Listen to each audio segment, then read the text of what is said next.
Out. For 8 years Warren Calloway repaired what Renata Voss quietly discarded. Out. Every contaminated batch her pharmaceutical company pulled before the health inspectors arrived. Every shipment of degraded medication that could not be officially logged without triggering a federal audit. Every box of temperature-compromised product that had spent too long on the wrong side of a broken freezer in a regional warehouse. They found their way to the back of Calloway Compounding and Dispensary on the edge of Kelford, Ontario. No documentation, no signature. Out. Just a delivery van with the Voss Biomed logo half covered by a magnetic panel, and a man who knew exactly what he was looking at and said nothing because saying something had already cost him everything once before. Out. He had a son named Eli who was 5 years old and who believed with complete sincerity that his father could fix anything. Warren had never corrected him. Out. The town of Kelford sat at the flat edge of Norfolk County, the kind of place that smelled like turned soil in spring and wood smoke in October, and that did not appear on most GPS systems unless you already knew to look for it. Out. Warren had grown up there, left for university in Waterloo, spent 11 years at Voss Biomed as a senior pharmaceutical formulation chemist, and then come back the way people come back to places like Kelford, not by choice exactly, but because when everything else falls away, familiar ground is what remains. Out. He opened the dispensary 6 months after his wife, Carol, died. She had been driving home from her sister's place in Simcoe on a February night when a transport truck drifted lanes on Highway 3. Eli had been home with Warren. He had been asleep when the phone rang, and he had answered it the way you answer a phone at midnight when you are half awake and do not yet understand that some calls permanently divide your life into before and after. Out. He had taken his bereavement leave from Voss, then his extended leave, and during those months he had discovered that grief and a 5-month-old infant do not leave much room for anything else. When he finally surfaced enough to understand what was happening around him, he found that his name had been quietly removed from 3 formulation patents he had spent 4 years developing. Out. A director named Philip Garth, who had been his division head, had reorganized the attribution during the restructuring that happened while Warren was away. Warren's contributions had been absorbed into a broader team credit that diluted his stake to nothing. By the time he understood it clearly enough to act, the legal cost of challenging it was a number that made him set the paper down and look at the wall for a long time. Out. He opened the dispensary instead. It was something he could build with the knowledge he had, in a place where he did not have to explain himself, and where Eli could grow up knowing what his father's hands could do. Out. The first Voss delivery arrived 14 months later. A driver he had never seen, a van he half recognized, 4 boxes of compounded product labeled with batch codes he knew by their structure to be flagged inventory. There was a plain envelope on top. Inside was cash, a parts reference number, and no explanation beyond what Warren had already worked out on his own. Out. He had understood immediately. Philip Garth was routing defective and compromised inventory to a small-town dispensary owned by a former chemist who had the training to handle the product safely and the financial need to not ask questions. If anything surfaced, a rural pharmacist receiving unreported cash payments would make a worse witness than a Voss executive. Warren had been selected for what he knew and what he owed and what he could not afford to refuse. Out. He had taken the envelope, and then he had written everything down. Out. He kept a separate ledger, a physical notebook with a green cover that he bought in packs of 4 from the office supply in Simcoe. Every delivery got its own entry: date received, batch code, product type, degradation pattern observed, his assessment of what had gone wrong and when, cross-reference to the original formulation files he had kept copies of because they were his work and he had not yet understood that keeping them would one day mean something. Out. He did it because he was a chemist, and chemists do not discard data. That was the whole explanation. There was no plan behind it, no long game, no particular confidence that the information would ever matter. He just could not bring himself to let things pass unrecorded when he knew exactly what he was looking at. Out. By the time Eli was old enough to ride his bicycle to the dispensary after school, there were 8 green notebooks on the shelf above Warren's desk, each one dense with entries, each one organized by year. Out. Renata Voss had taken the company from her father at 34. She had a reputation in the industry for being precise to the point of severity, for running meetings that ended exactly when scheduled, and for having a memory for figures that made her executive team visibly careful. Out. She had grown up watching her father build Voss Biomed from a regional supplier into something with national distribution, and when she took over, she had spent her first 3 years expanding into contracts that her father had considered too risky. Out. What she had not done was look closely at how Philip Garth managed the northern distribution chain. Philip had been at the company for 22 years. He had her father's trust and by extension her trust, and he had known for a long time how to keep certain things moving through channels that did not appear on the official audit trail. Out.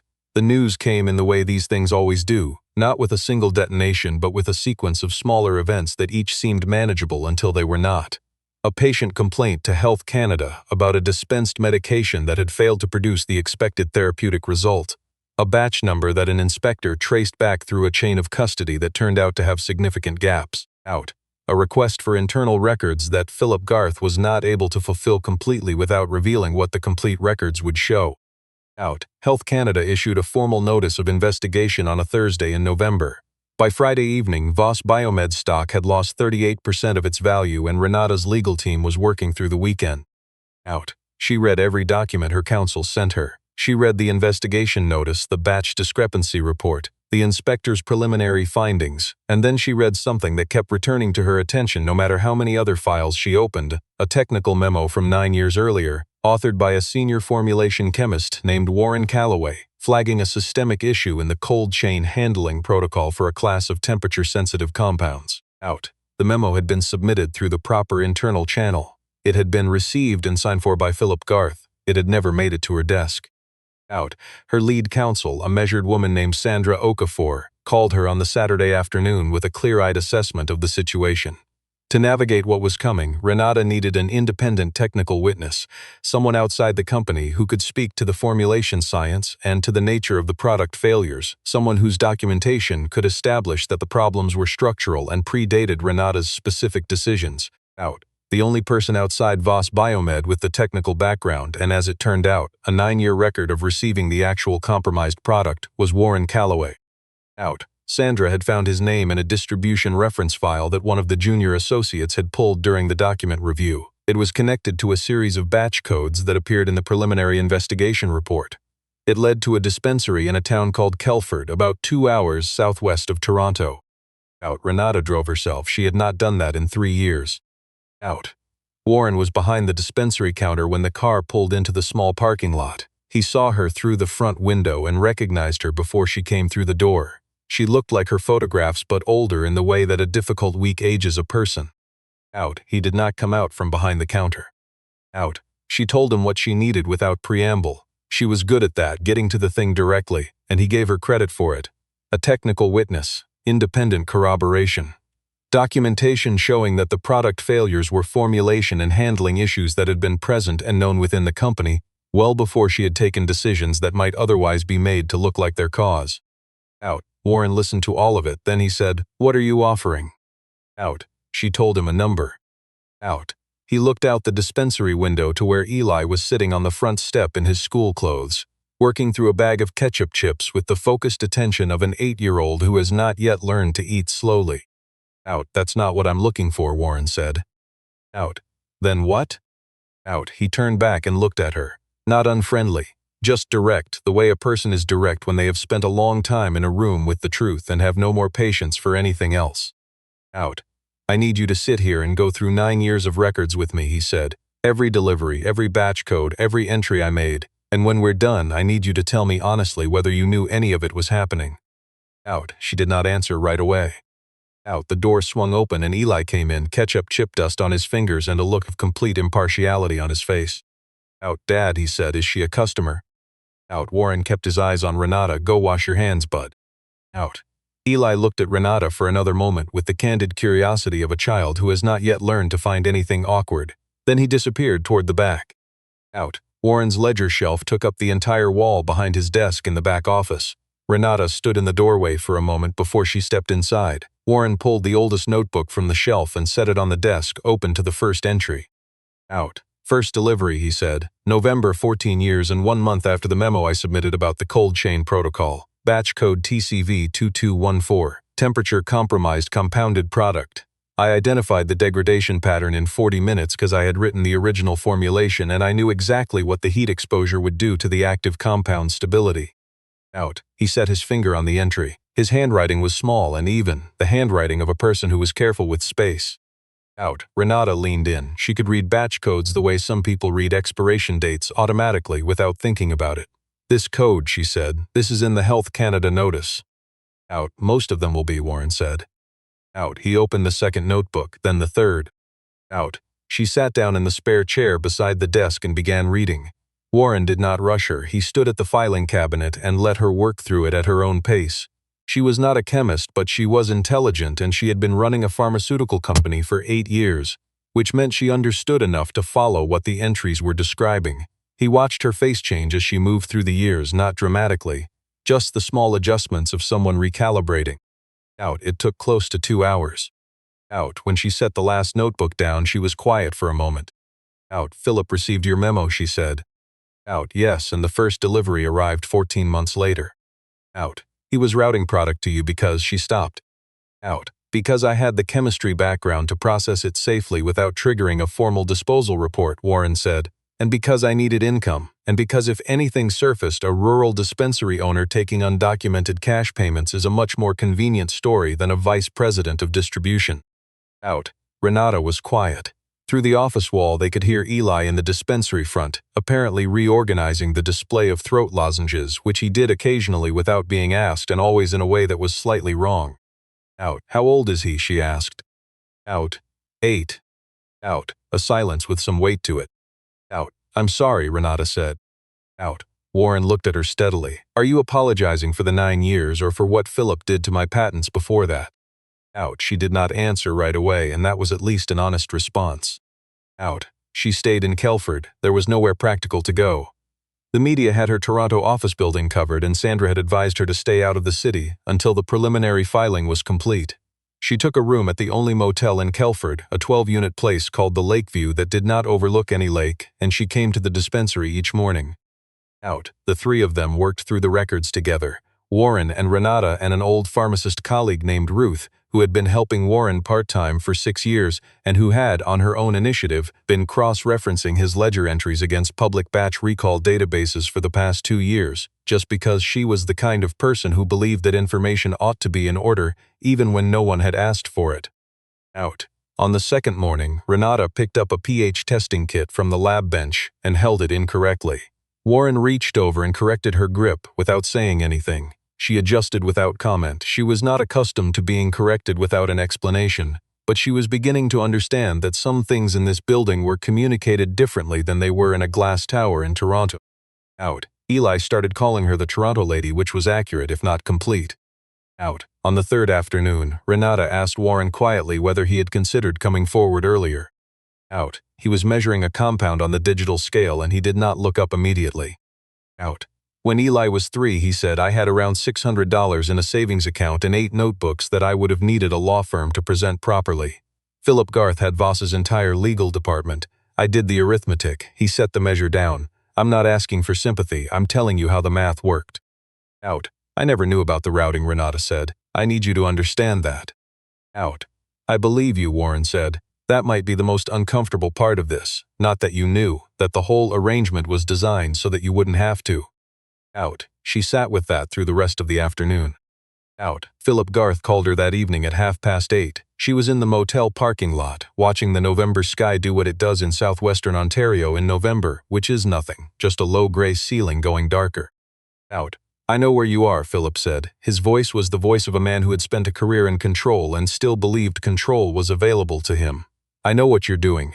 Don't let a small-town pharmacist burn down 20 years of work. Out. Your work, Renata said. Out. Our work. Think carefully, Renata. Out. She ended the call. Out. By morning, a story had appeared on a pharmaceutical industry news site. It described Warren Calloway as a rural dispensary owner with a history of receiving undocumented payments from a major pharmaceutical company and suggested that his anticipated cooperation with investigators was financially motivated and potentially compromised. The item was short. It moved. Out. By 10 o'clock, 2 of Warren's regular customers had called the dispensary to cancel prescription refills.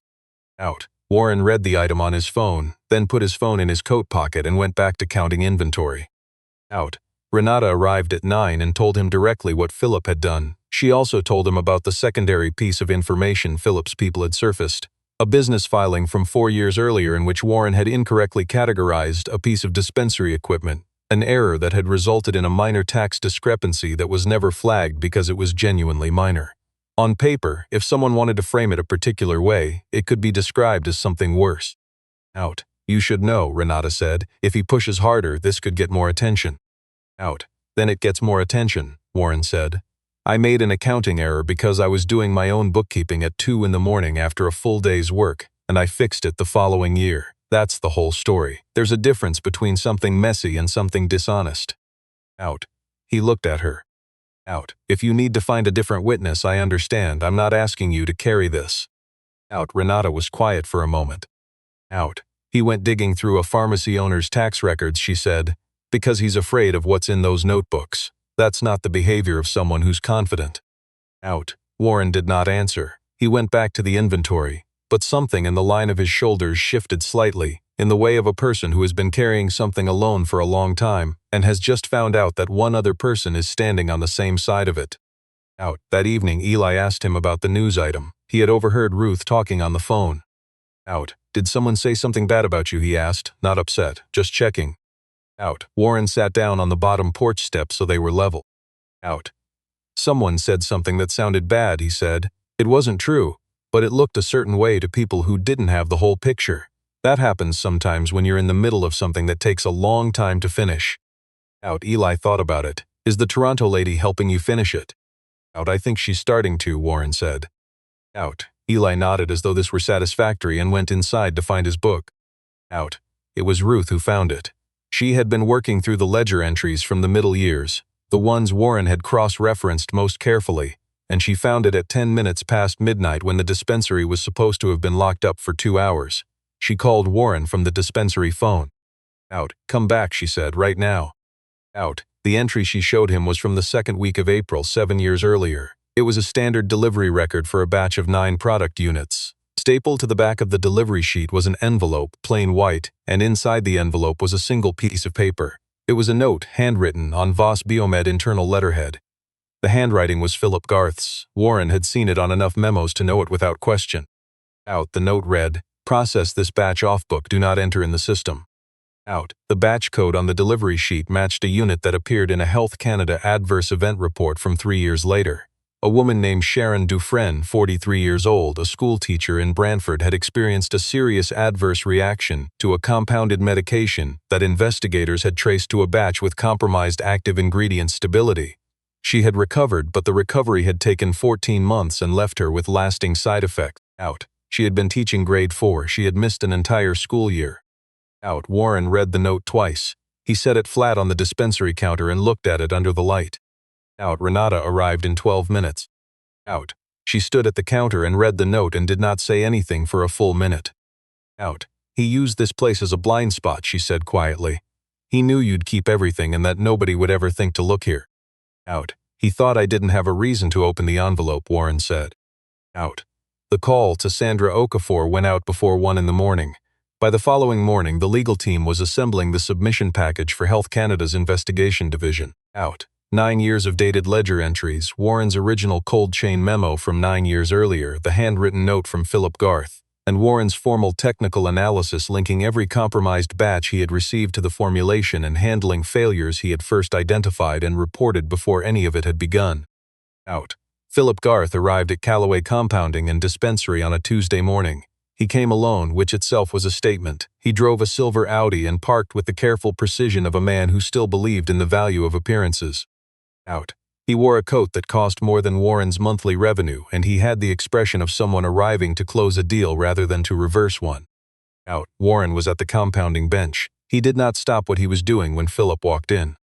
Out. Philip made his offer directly, a specific sum, a specific ask. The handwritten note and Warren's agreement to characterize the deliveries as a contracted informal arrangement rather than what they actually were. In exchange, the tax discrepancy story would disappear, the news item would be retracted, and Philip's legal team would, in Philip's words, ensure that Warren's name was not associated with any negative outcomes from the investigation.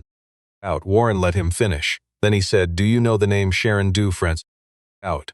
Philip said nothing. Out. Grade 4 teacher, Warren said. Brantford. She missed a full school year. 14 months of recovery from a reaction that a Health Canada report traces to a batch that your note says to process off book. He set down the compounding tool he had been holding. I read the adverse event reports. I have for 9 years. I have a habit of keeping track of things that people assume nobody is watching. Out. Philip tried once more. You cannot win against the resources I have access to. Out, get out of my dispensary, Warren said. Out, his voice did not rise, it did not need to. The sentence had the particular flatness of a man who is not performing anything and has nothing left to perform for. Out. Philip stood in the center of Calloway Compounding and Dispensary and looked at the room, the labeled shelving, the green notebooks, the hand-lettered sign above the compounding bench that read accuracy is not optional, which Warren had written himself and put up on his first day open and never taken down. The 8-year-old's drawing of a superhero with a lab coat taped to the filing cabinet at a slightly crooked angle. Out. He looked at all of it and understood something that his career and his connections and his careful management of appearances had not prepared him for. A man who has already given up what he wanted most in order to do what was right is a man who has nothing left to offer as leverage. Out.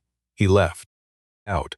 Renata had been outside. She had heard most of it through the dispensary window, which was old and single-paned and did not keep sound in the way newer windows do. Out. When Warren came out, she was leaning against her car with her arms crossed and her eyes somewhere in the middle distance.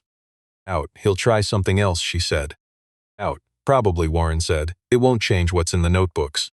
Out. The federal hearing was held on a Wednesday morning in December. Warren arrived in clean dark trousers and a button-down shirt he had ironed the night before, while Eli sat at the kitchen table doing homework and offering opinions on the process that Warren did not request but also did not discourage. He carried the submission package in a banker's box. Out. He sat at the witness table and told the truth in the order in which it had happened. The original memo, the restructuring, the first delivery, the 9 years of entries, the note from Philip Garth, the adverse event report. Out. He had organized his testimony the way he organized his ledger entries, clearly, without elaboration beyond what the facts required. Out. When one of the panel members asked him why he had kept such detailed records over 9 years without coming forward, he was quiet for a moment. Out. Because I'm a chemist, he said, and chemists don't discard data.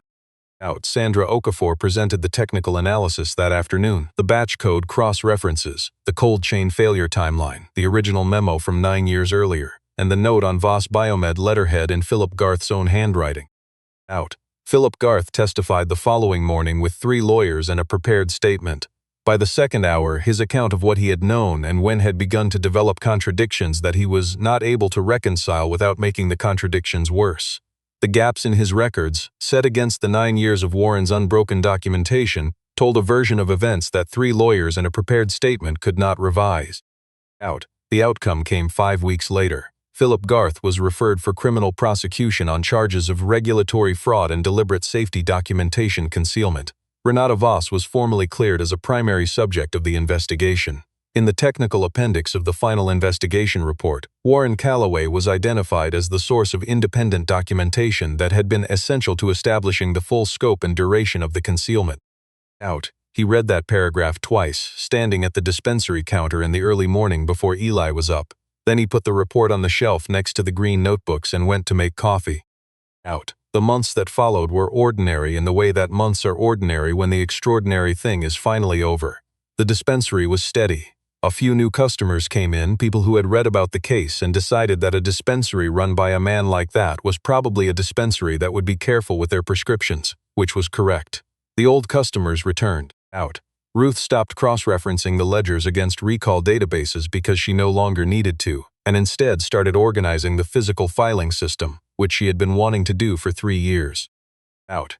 Eli told his class that his dad had testified in front of the federal government, and his teacher had asked Warren about it at the next parent interview, and Warren had not known entirely what to say, so he had said that it was a long story about writing things down when no one asks you to. Out. Renata came back to Kelford on a Friday afternoon in February, 3 weeks before she was due back in Toronto to manage the company's restructuring process. She was wearing a different coat than the one she'd had in November. Something quieter, not the sort of thing you pack when you're planning a trip you expect to be brief. Out. She was carrying a legal envelope. Out. She gave it to him across the counter without a preamble. Inside was a document, formal, several pages, executed by the reconstituted Voss Biomed board. His name appeared in the first paragraph. The document restored full attribution credit on 3 formulation patents to their original author. His name would be re-entered in the Federal Patent Registry and in the Voss Biomed internal engineering record. Out. Warren read the first page, then the second. He set the document on the counter and stood with both hands flat on either side of it. Out. I can't give back 9 years, Renata said. Out. No, Warren said, but this is something. Out. He folded the document along its original crease and set it inside the front cover of the oldest green notebook on the shelf. Out. Did any of this change how you understand things? He asked, genuinely. Out. She thought about it. She gave it real thought, the way she had given the notebooks real thought, and he had come to respect that about her, that she was not in the habit of answering before she was ready. Out. I think, she said finally, that I spent a long time believing that a system running smoothly was the same thing as a system working correctly. I know those aren't the same thing now. Out. Warren nodded. Out. Eli came in from the back where he had been doing his homework at the desk Warren had set up for him behind the compounding area. He registered Renata with the direct assessment of an 8-year-old and then looked at his father. Out. Is she leaving today? Out. She is, Warren said. Out. Eli looked at Renata. Are you coming back? Out. Renata crouched down to his level, which she had found easier to do than she had expected, somewhere around the second week. Out. I don't know, she said honestly. Out. Eli appeared to find this acceptable. That's okay, he said. Honest is better than probably. Out. Warren walked her to her car. The February light was low and white across the flat fields east of town, the kind of light that makes everything look like it has been there a long time and will remain. Out. She shook his hand at the car door, not the handshake of a deal, just the handshake of one person acknowledging another person, which is the only kind that means anything. Out. He watched the car turn out of the lot and head north toward the highway, back toward Toronto, and the work of rebuilding something that had been designed wrong from the inside and would take time to make right. Out. Then he went back in. Out. For 9 years, Renata Voss's distribution network had used the back room of Calloway Compounding and Dispensary as a place to set down what could not be officially carried. Out. What no one inside Voss Biomed had ever understood was that Warren Calloway had recorded every single one of those things. Not because he had planned any particular use for the records, not because he had ever been certain the moment would come, but because he was a chemist in a building full of compounds that could help or harm depending entirely on whether someone had been paying attention, and paying attention was the only thing he had ever known how to stop doing. Out. He had been right that it would matter. He had simply never known how long right would have to wait. Out. I keep thinking about those green notebooks, not the investigation, not the hearing room, not the moment Philip Garth walked out of that dispensary without another word, just the notebooks. 8 of them, packed tight on a shelf above a desk in a small back office in Kelford, Ontario, written by a man who never once believed anyone would ask to read them. Out. That's the part that stays with me. Out. Warren Calloway didn't do what he did because he was planning something. He didn't keep those records because he was building a case or waiting for his moment. He kept them because he was the kind of person who couldn't look at something broken and not write down exactly where the damage was. That's not strategy. That's character. And there's a difference, even when the outcome looks the same from the outside. Out. What happened to Warren was the kind of quiet injustice that doesn't make headlines when it starts. He lost his patents while he was grieving. He lost his career while he was learning to raise a baby alone. And then, because he needed income and because Philip Garth understood exactly how much pressure a person in that position could absorb, he became the endpoint of a system designed to make things disappear. Most people in that situation disappear too. Out. They let it go because letting it go is the only thing that costs nothing in the short run. Out. Warren didn't let it go. Not because he was fearless, I don't think he was, but because he had enough honesty left in him to keep doing the one thing he knew how to do correctly. He wrote things down. He kept the dates straight. He didn't inflate anything or dramatize anything. He just recorded what was true year after year, in plain handwriting, in green notebooks that nobody asked for. Out. That takes something. It takes the kind of integrity that doesn't need an audience. It takes the discipline to keep showing up to something that might never pay off, not financially, not publicly, not in any way you can explain to a child who asks why the news said something bad about his dad. Warren had to find words for that. He told Eli that sometimes the right thing takes a long time, and while you're waiting, it can look wrong to people who aren't waiting with you. Out. I don't know a better way to put it than that. Out. And then there's what the records themselves represent. 9 years of precise dated, cross-referenced documentation that ultimately told a story no lawyer could revise. That's not luck. That's intelligence applied carefully over time. Not the flashy kind, not the kind that gets recognized in quarterly reviews, but the kind that understands that accuracy is not optional, as Warren himself had written above his own compounding bench on the first day he opened. Out. The 3 things I take from this are not complicated. Do the honest thing even when no one is watching. Keep your thinking clear and your records straight, and don't stop showing up just because the outcome is taking longer than it should. Those three things, held together over 9 years in a small dispensary in a town most GPS systems couldn't find, were enough to bring down a cover-up that had survived 2 decades of careful management by a man with every institutional advantage. Out. Eli asked Renata if she was coming back. She said she didn't know, honestly. He told her that honest was better than probably. He's 8 years old and he already understands that the truth, even when it's incomplete, is worth more than a comfortable answer. Out. His father taught him that, not in a classroom, in a dispensary at a compounding bench, one green notebook at a time.